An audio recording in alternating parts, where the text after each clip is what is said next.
Hey, I'm meteorologist Doug Myers with the latest forecast on what to expect because we got a lot of stuff to cover, so make sure you are buckled up and ready to go for all these details I'm about to throw out you here in the next 5-6 minutes. Temperatures yesterday in the 80s. I think we'll do it again today, even with a lot more cloud cover, but we're starting out a lot warmer, so that's the reason why. Very, very low chance for a few storms possible before sunset, but I really think the better chance of storms will be after sunset. We'll talk about that in just a minute. I want to focus on the winds because the winds, well, they're going to continue to be strong for today. Gusts near 30 to 35 miles per hour. May not be quite as bad up in north central Kansas, though, so that's the good news. But we are expecting the winds to increase even overnight. You can see wind gusts could potentially be in near 45, 50 miles per hour at times.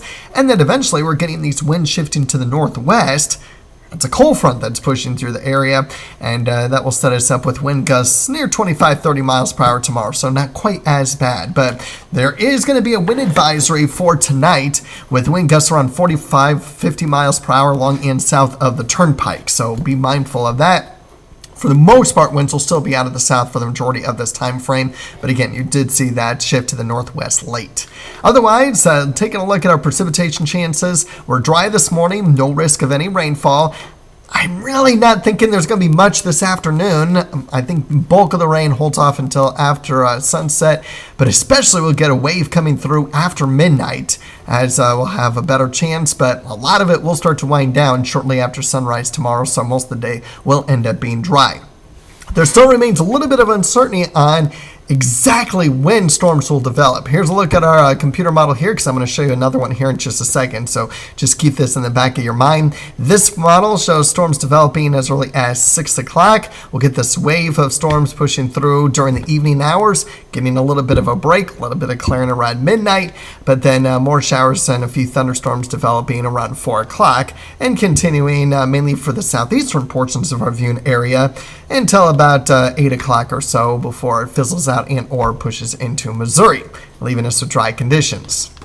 Our other short-term computer model, starting this at 6, you'll notice nothing and still nothing until we get after midnight. And then we'll continue with these showers and thunderstorms pushing through fairly quickly through about 8:30, leaving us with dry conditions. No matter what the timing, the parameters for severe weather stays with us all night. So my best advice to you is have a way to receive warnings at night, whether it's a weather radio, whether it's storm call. Don't rely on the siren. Please, please, please do not rely on the siren because those are meant for those outside to go inside to seek additional information. Yeah, you may hear it when you're inside, when there's not a raging storm outside with heavy rain and or thunder. So do not rely on the sirens. Yes, there's a possibility of a tornado. We'll watch that, but I think large hail and damaging winds are going to be the primary threat, and we'll watch for the flooding threat as well. All hazards are in play, and potentially up to 2 inches of hail is possible.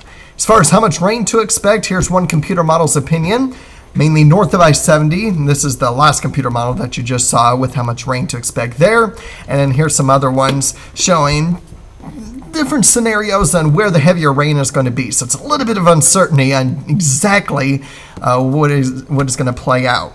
The first computer model I showed you, that was the graph there, the top left. And then there are 3 other computer models that I haven't shown you on how much rain is being outputted by those computer models, if you will.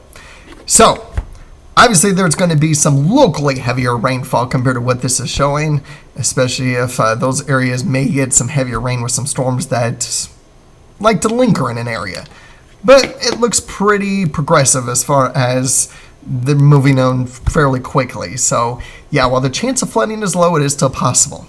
Again, most of tomorrow will be dry. It's just a very low chance of a shower thunderstorm. I could easily take the rain chance out of the 8-day, but just in case it wants to linger a little bit longer than expected, I'll keep it in there for now. Temperature's not bad, seasonal for Thursday, and then we start to cool down after that. It's unseasonably cool temperatures that will last all the way into next week.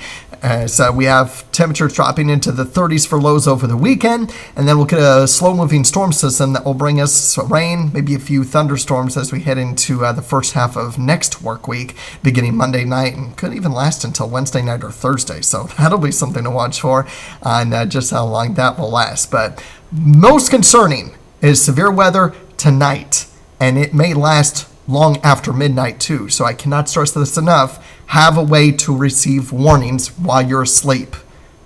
And be ready. Have a safety kit ready to go in your safe shelter just in case. You never know. Prepare for the worst, but hope for the best. And obviously, we'll be here to keep you updated. Have a great day.